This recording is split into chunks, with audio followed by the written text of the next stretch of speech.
میرا رنگ سفید ہو جائے ایسا کوئی عمل بتائیے. سوال آیا. سفید رنگ حسن کے لیے شرط نہیں ہے.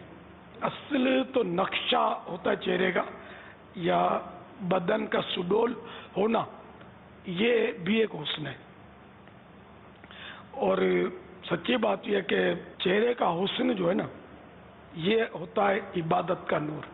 خاص کر یہ آئے گا تہجد پڑھنے سے. مگر تہجد اس لیے پڑھے گا تو گیا کام سے.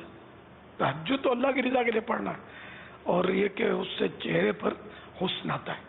تہجد گزار کا چہرہ جو ہے وہ نورانی ہوتا ہے، گورا نہیں ہوتا. گورا تو گوری چمڑی ہوتی ہے، غیر مسلم بھی گورے ہوتے ہیں. تو یہ بس وہ ہے، مطلب جذبہ ہوتا ہے. یہ مرض عورتوں میں زیادہ ہوتا ہے مردوں کے مقابلے میں. ان کو احساس کمتری ہوتا رہتا ہے، ہم یوں ہیں یوں ہیں یوں ہیں.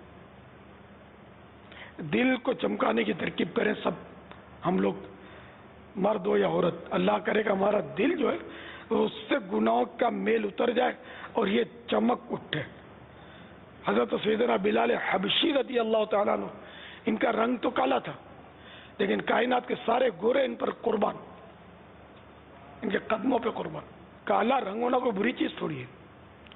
یہ جو ساؤتھ افریقہ وغیرہ میں، وہاں بھی آپ کو اولیاء کرام اور علماء کرام ملیں گے، مزارات ملیں گے. تو کالے رنگ اور گورے رنگ اللہ نے یہ سب بنایا. اللہ تعالیٰ کی رضا پر بندے کو راضی رہنا چاہیے. اور کوئی اور اچھی نیت ہو، یعنی 100% اچھی نیت ہو تو پھر وہ ثواب بھی مل سکتا ہے. عورت ہے، اپنے شوہر کی رضا پانے کے لیے اگر وہ ایسا کرنا چاہتی ہے، محض اس لیے اللہ راضی ہو کہ شوہر کی رضا میں اللہ کی رضا ہے، تو اس کے لیے کار ثواب ہے. یہاں تک کہ اگر شوہر پسند کرتا ہے کہ عورت موٹی ہو، تب اس کو موٹی ہونے کے لیے بھی ترکیب کرنی ہوگی. یہ فتح رضویہ شریف میں لکھا ہے. واللہ تعالی اعلم ورسولہ اعلم عز وجل وصلی اللہ تعالی علیہ وآلہ وسلم